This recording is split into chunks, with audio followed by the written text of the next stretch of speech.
to just start with a little background of Rome, okay, and the history of Rome, Rome's history. So Rome was founded in 756 by Romulus, as you remember from our previous lesson. It then became a republic and then an empire. Now, during the republic, there were gladiator games, but it was also during the empire that there were gladiator games. And we see in literature that there are sources that talk about sport. Now, then we have the Byzantine Empire, which is when Emperor Constantine separated the empire into two parts. And the Byzantine Empire lasted longer than the Roman Empire did. Now, Italy has many different people at the time. There were the Greeks and the Etruscans. So it's influenced by different people throughout the time. And Rome eventually grew to have this prominence because it had this natural fortification in the famous Seven Hills. So this was significant for sport. It was located on a strategic area on the Tiber River. It was easy access to the west coast and the center of Italy on the Salt route. And it eventually expanded and conquered the Greeks and the Etruscans in Italy. So Rome became this major piece of land, I guess, and then adapted all the cultural significances from some of these other places. At the end of the monarchy, King Tarquin is the last king of Rome. The republic takes over, and entertainment for the masses becomes crucial for those to stay in power. Okay, so it's not a monarchy anymore. Now we have people who are going to be put in place. So in order to stay in place, you want to entertain the people. Now, in 146 BCE, Greece is conquered, and it is now part of the Roman province. So now it becomes, part of their, culture that you start to have the games being under Roman command. When the empire begins, you have Augustus. Here's Augustus. You have Nero and Vespasian. Augustus is the first emperor. He changed names from being Octavian, and he's important because under him, the games really flourished. During his time, it was a very peaceful time in Rome. They called it Pax Romana, a Roman peace. He realized the games were important for unifying all the different people and in unifying the Greek world, and encouraged the games to keep the Greeks to get together. Nero used the games to his own advantage too. He replaced the blood sports of the games with foot races, singing, and poetry contests, of which he participated in many of these games. And then he went on to be victorious. And Vespasian was important because he's the one who built the Colosseum, the first major arena for the gladiators. Now, the games. There were several different games put in place from different emperors, but not all of them lasted past the emperor when they died. And often, as I said, a lot of the emperors competed in the event, and they'd have to win. So we have sources for our Roman history and the literary sources. One of them is Juvenal, and he wrote satires. One of his favorite sayings is "Panem est circumcises," which is "give them bread and give them games." Where do we see something like this? In the Hunger Games. If you ever watch the Hunger Games, Panem, the game of Panem. Where's the location Panem? Give them bread, give them games. This idea of entertaining the masses, right? To keep them subdued and happy with you. Mens sana in corpore sano means healthy mind and healthy body, or sound mind and sound body, which is something we still use the saying today. We also have archaeological sources from vases and things like that tell us about the games. So because Pompeii was so,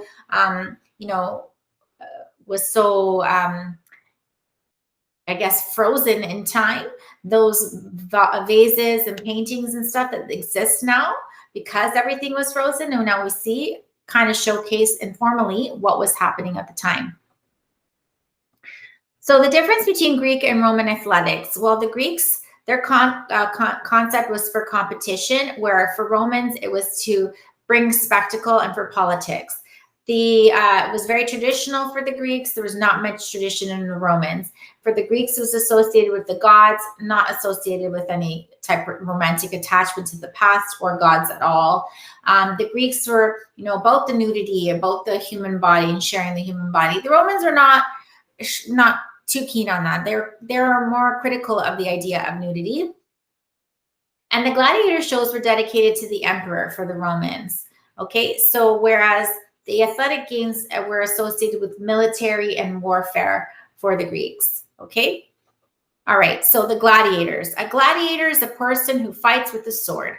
Okay, that's what it is. And this idea of gladiator games began around 264 BC in Rome. Initially were held as a contest for a funeral at a famous person named Brutus Pera, and they had slaves match up against each other in this contest. So at this point, up until about 105 BC, the gladiator show was associated with religion, and then it was not. Then it became more public, part of the state control, part of, give it to the people so that they will be entertained. Now, why did this happen? Well, Emperor Augustus saw the danger of gladiators, and he didn't want the games to fall in the hands of the public. So he had these games held on state occasions to be more of a political thing rather than a religious thing. And why? Why do they want that? Well, because again, it was an instrument of the government to control the people. Emperors didn't need votes to get in power, but they were dependent on goodwill of the people to stay in power and to win people over. And so they needed people to be happy with them. Okay? So some famous politicians that did use the games, like Pompey, his games were not successful, but Julius Caesar was very smart at using the games and was very successful with using the games. So here's Julius Caesar. He was a powerful general. He was not an emperor. So he was at the very end of the Republic, okay, at the very end, until he was assassinated. This idea for him was to entertain the people, keep them happy so he can stay in power, and also to distract them too, right? So sometimes his shows will last as long as 5 days. You have like 500 gladiators, you have animals, you have cavalry, elephants, all the things. Eventually he was assassinated, and then that was the end of the Republic. And then after that, you have Augustus, who comes into play. Now, Spartacus was a famous gladiator. You might have heard of him because there is a movie made about him. And in 73 BC, he decided to rebel against his masters. He became a gladiator, and then he started a revolution with 70 other people, and this revolution lasted 2 years. His tactics were to take refuge in Vesuvius. He gathered thousands of other people to fight against the Romans, and the Romans actually did lose because he was smart. He had some tactics, and the Romans, their army didn't have a professional. They weren't a professional army. They didn't have professional generals. They didn't have that attachment to being part of Rome, right? The spirit of freedom was not within them. So the Spartacus and his rebels, they had that feling in them. So they were successful against the Roman army. Now, the irony of it all is that even though he's fighting out against this gladiator games of being a gladiator, he ends up taking these prisoners, the Roman army prisoners, and makes them act as gladiators to entertain the other real gladiators, which is just irony at its best.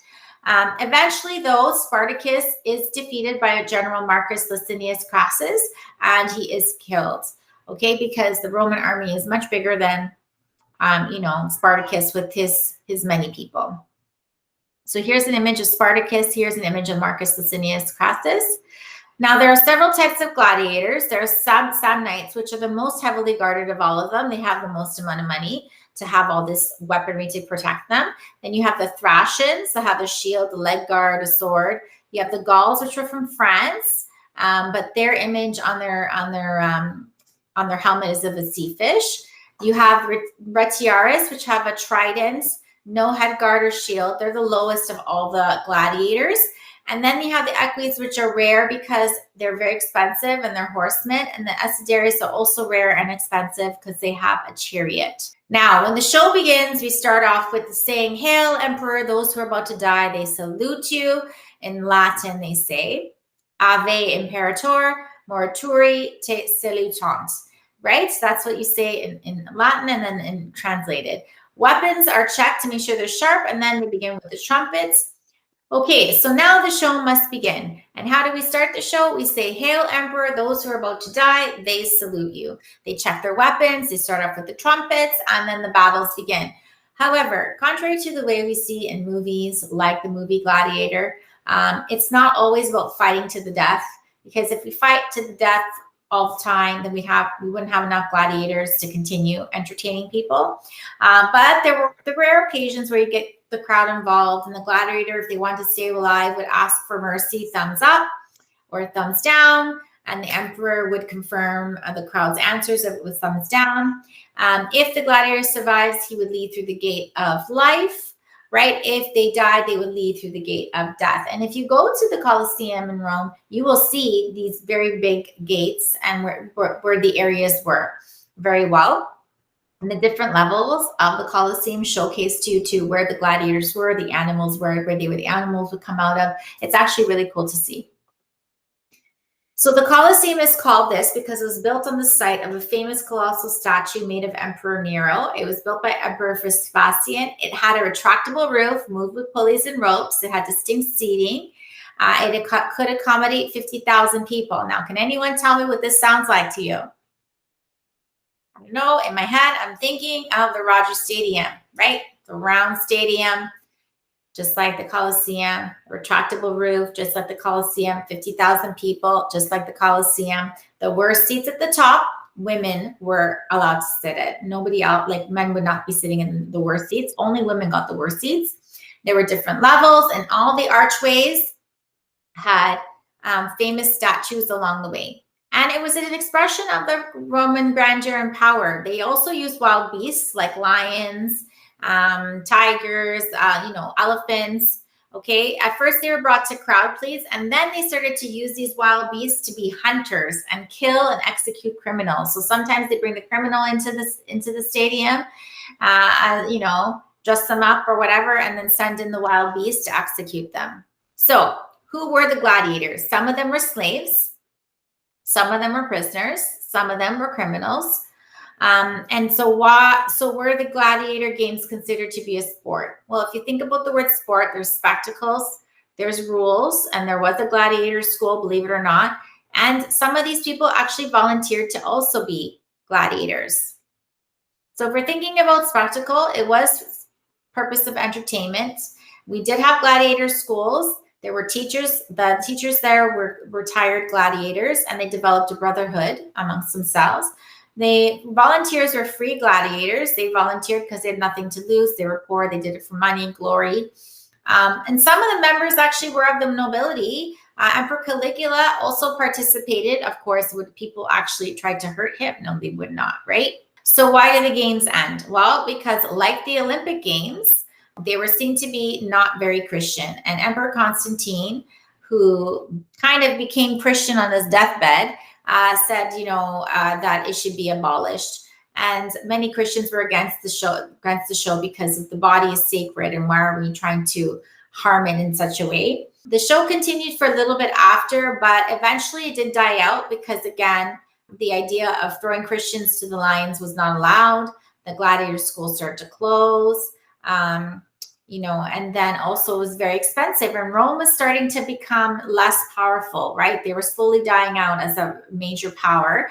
And then you have a shortage of gladiators in general. So you can't really run it if you don't have that many. So all of these things compound together to end in the result of no more games. Okay, so there you have it. That's the end of the Gladiator Games and the spectacle of the Colosseum and the gladiators. If you've got any questions, please let me know. As always, just send me an email. Talk soon.